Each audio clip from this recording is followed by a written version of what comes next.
Okay guys, I would like to continue to see games from Chess Praxis because I truly believe it's very important for our growth as chess players, at least for those who are already in the intermediate phase, that they already know a lot of stuff and want to do a systematic study of the middle game.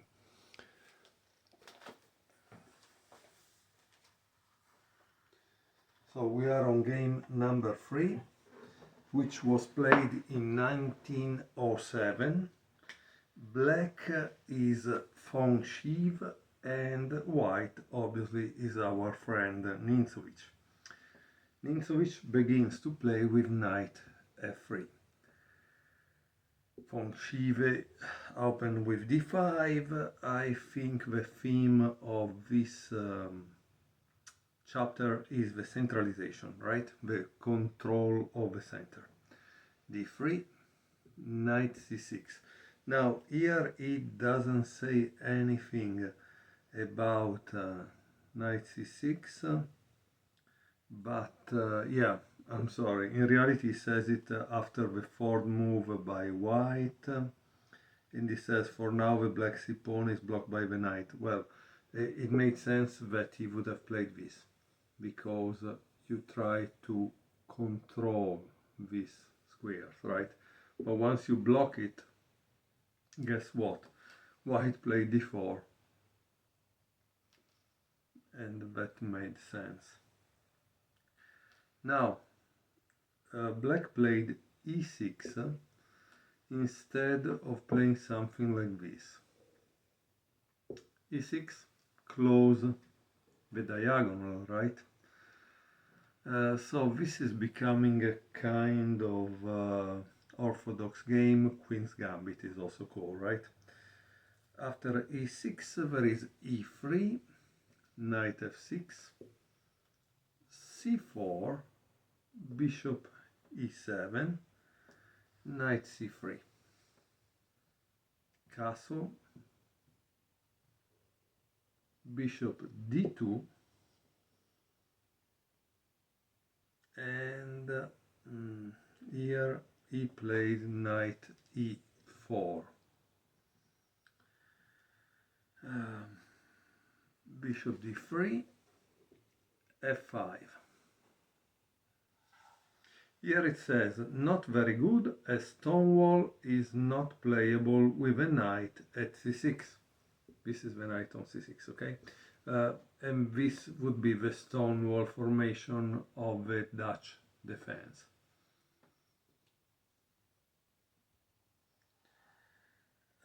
Black should have been content with knight takes d2. So, and here it gives a line, but why he should have been content with knight takes d2? Practically because he removes the bishop pair for white. The problem is that this bishop is kind of passive, while this knight is active in the sense that it's in the center. So this move f5 kind of makes sense because you cannot take it, because he will take back all the center. So that's the reason. So white played a3 to avoid a knight b4 and going on d3 probably. Bishop f6, because once you move f5, e5 becomes a square that is a kind of weak and that you cannot control. Queen c2, king h8, and castle. So white has finished the opening phase. Now he will enter the middle game. Black plays a6. here he says probably in order to prevent a future knight b5, so that's the reason why a6 it was played. However, to give up all thought of a stonewall attacks with a simple and okay, here it's practically still explaining this thing. If he wants to do an attack on the king side, okay, so in order to be able to have an attack on the side, the center must be fixed, and like this is not fixed, so that's why I continue to say you need to have this formation to fix the center. Once you fix the center, boom, you attack, no? But if you don't fix the center and you attack on the side, the center could, let's say, crash, and then also the attack on the side will not work. And here, of course, he gives a line of his analysis to explain it, okay? Eventually get the book and watch the line. Rook c1, h6. Now, keep in mind that h6 is probably being done to support g5. But every time you move a pawn, you create weak squares. So this is something that I'm always aware when I move a pawn, okay? Rook fd1 and g5. Here it says this would be playable only if white were not in a position to open up the central lines. With an open center, however, an attack on the wing would appear hopeless, as I mentioned it before, guys, right? So after g5, he plays bishop e1, g4, and knight e5. And here he says, now the d file becomes active. Why it becomes active? Because black will take. And so he plays bishop takes e5, d takes e5, and then there is knight g5. So here it says if knight takes e5, c takes d, e takes d, bishop takes e, f takes e, and then rook takes d5. So that's why it's not a good idea knight takes e5. So knight g5, knight e2, queen e8. This is a typical move of a stonewall attack. He wants to go here, but again the center is not stable. Stonewall should have this, right? So if he takes, you take back and you don't care. But like this, I don't think it's a good idea. In any case, you know why it's good? Because it took away the queen from a possible rook discovery attack, right? So bishop c3, d takes c4. Here it's black that opened the file. Bishop takes c4, and now it says the d file becomes powerful. Black cannot obtain an attacking position. Okay, let's see what happens.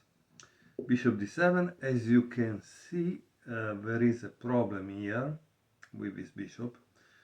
I don't know, obviously he's trying to protect this with this, and the other is also protecting, but maybe this and this made kind of more sense, right? Because in this way the bishop starts to control a diagonal. Otherwise I don't really see the activity in this piece. To play this bishop d7, I'm sorry, it's kind of limiting. If you cannot do this thing, you know, and attack on that side, well, I don't know, let's see what happens. So after bishop d7, knight f4, As you can see, everybody is attacking e6. That's why the formation of c6, d5 was important. Rook d8, b4, and b5. Bishop b3, knight e7.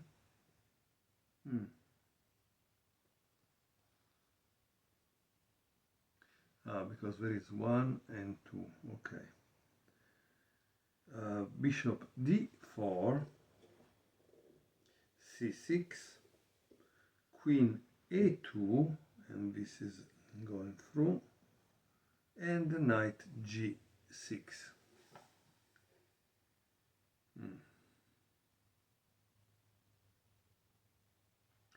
So he didn't play knight d5 because he was afraid of bishop takes d5, c takes d5, and rook c7.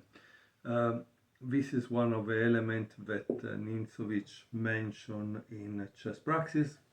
No, sorry, in my system.